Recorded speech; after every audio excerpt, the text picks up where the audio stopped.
mention spéciale aux joueurs, à notre staff. Et c'est dire que le plus dur reste à faire, c'est d'aller là-bas et de faire un résultat. Oui, mais mon ami, je préfère une équipe qui a du mal à rentrer dans un match de football et qui gagne à la fin qu'une équipe qui rentre bien dans un match de football à la fin qui perd. Aujourd'hui, l'essentiel pour cette équipe-là, c'était de gagner. C'était de gagner et de montrer aux Sénégalais. Maintenant, vous savez qu'on est dans une position où le Sénégal doit gagner. Même en jouant mal, on doit gagner parce que c'est ça l'institution. C'est ça l'institution. Et le Sénégal, l'équipe du Sénégal, c'est une institution en Afrique, voire dans le monde. Et il faut demander aux joueurs, c'est vrai qu'ils savent qu'il y a beaucoup de choses à améliorer et on va essayer de le faire tous ensemble. Je trouve que l'équipe a fait l'essentiel. Bien joué.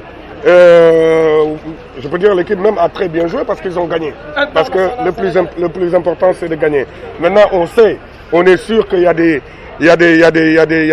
améliorations à faire et on va tous le faire ensemble. Depuis que El Hadji Diouf est venu dans cette sélection-là, depuis mon premier match contre le Bénin, il y aura toujours la touche El Hadji Diouf, c'est quoi?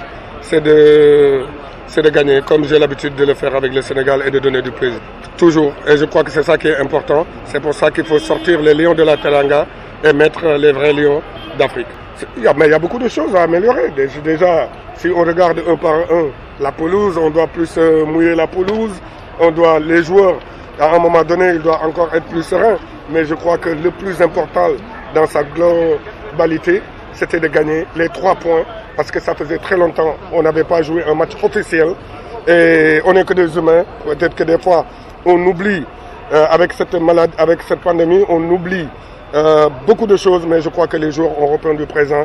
Il faut les féliciter, les encourager et les pousser à s'améliorer dans tous les domaines. Que ces 2 joueurs-là, je crois que ces gamins-là ont beaucoup de respect pour moi. Pour ce que j'ai fait dans le football sénégalais et je crois qu'ils sont en train de marcher pareil. Tout ce que j'ai à dire à cette équipe-là et aux gens qui ne sont pas même sélectionnés, parce que mon rôle, c'est pas seulement pour les joueurs qui sont sélectionnés aujourd'hui. Il y a des joueurs qui ne sont pas là, qui sont frustrés. Il faut les appeler aussi en leur disant qu'ils auront une autre chance. Et quand ils auront une autre chance, c'est à eux de montrer ce qu'ils savent faire. Et ce que j'ai à dire à tous les joueurs de cette équipe nationale, c'est que le maillot national, le maillot du Sénégal est sacré. Pour moi, ce maillot est sacré. Quand je vois un joueur qui ne respecte pas ce maillot, je le mettrai dans le droit chemin. Déjà, c'est mon rôle d'ambassadeur. Après, ce que j'ai à dire à tous les joueurs, c'est de prendre du plaisir et de donner du plaisir parce que le métier de footballeur, c'est tellement court. Prends beaucoup de plaisir, donne du plaisir et travaille jusqu'au jour que tu arrêteras ce métier-là.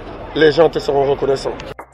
Gàcce ngalaama sunu gaynde yi ndax li gënoon am solo def nañ ko moo di gagné ndax xam na ni depuis pandémie bi am ba léegi joué wuñu benn match officiel donc match officiel bi nu amoon muy tey ay nit rek lañu nag ndax pandémie bi ba mu xewee am na ñu bëri ñoo xam ne lu bëri fàtte nañ ko tey jii am na ñoo xam ne fàtte nañ sax ni ñuy tukkee ndax gën nañu aéroport donc pour vous dire rek ay humain lañu et que booy yi fàttewuñ ñu gagné moo leen tax a jóg parce que Sénégal tey jii institution la si Afrique voire dans le monde te mën na jouer bu bon même booy jouer bu bon tam na nga gagné c'est l'essentiel après nag xam nañ ni y a beaucoup de choses à améliorer ndax booy xool Afrique la nekk surtout Sénégal am na yu ñu war améliorer war na ndax bu ñuy wax amélioration stade la ñu war di ko wax ndax tey jii état bi il faut que mu def benn stade bu nga xam ne tey jii Sénégal ak joueurs yu ñu yor dinañ ci mën football ndax ñëpp xam nañ ni terrain bu bon boo ciy football ak équipe bu baax boo mën a am koo mën dajanteel yéen a ci am parce que terrain bi favoriser wu la yow mi gën baax donc pour dire que rek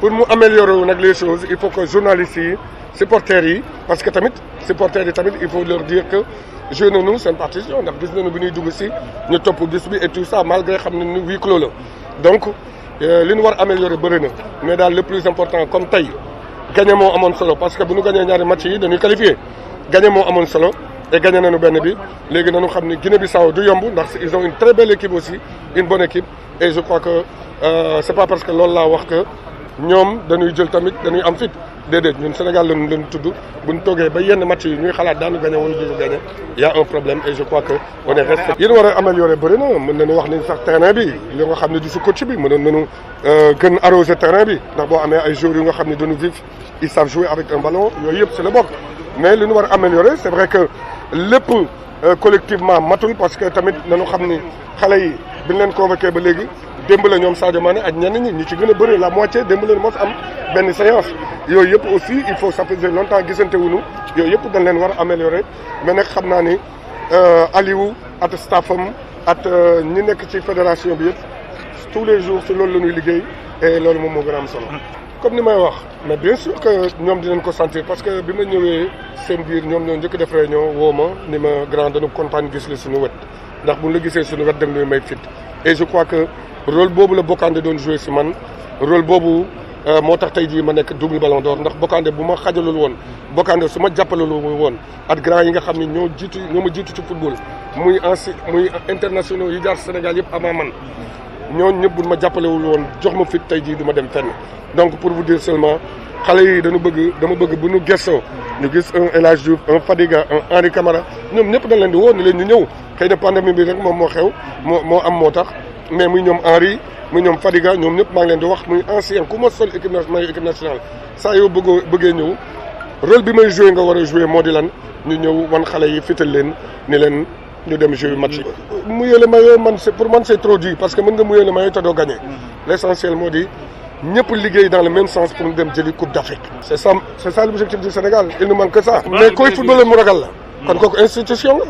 koy footballeur mu ragal la rek loolu institution la mais nag pour ñu gagner muy yéen journalistes yi muy ñun internationaux yi muy ñeneen ak ñeneen supporters yi pour que ñu gagner ñun ñëpp on a besoin de tout le monde. c'est ça le vrai problème c'est que y a pas que l'entraîneur. peut-être que entraîneur mën na teg benn équipe quand l'équipe aujourd'hui jéewul bu baax supporters yi ñoom ñoo lay jàppale. Liverpool bi muy gagné Barcelone c'est du joueur yi de douzième homme bi la moom moo doon supporters yi donc on a besoin de tout le monde journalistes yi aussi parce que am na ay joueurs man su ma xamee ne joueur bi su ma bindee si moom mu tiit te dama ko soxla mais dama bind si moom lu grave yooyu yëpp tamit c'est ay affaires yoo xam ne si bopp la war a nekk xam nga tey El Hadj boo bindee si moom dara safa ko mën nga bind lu la neex mais ñëpp du ay El Hadj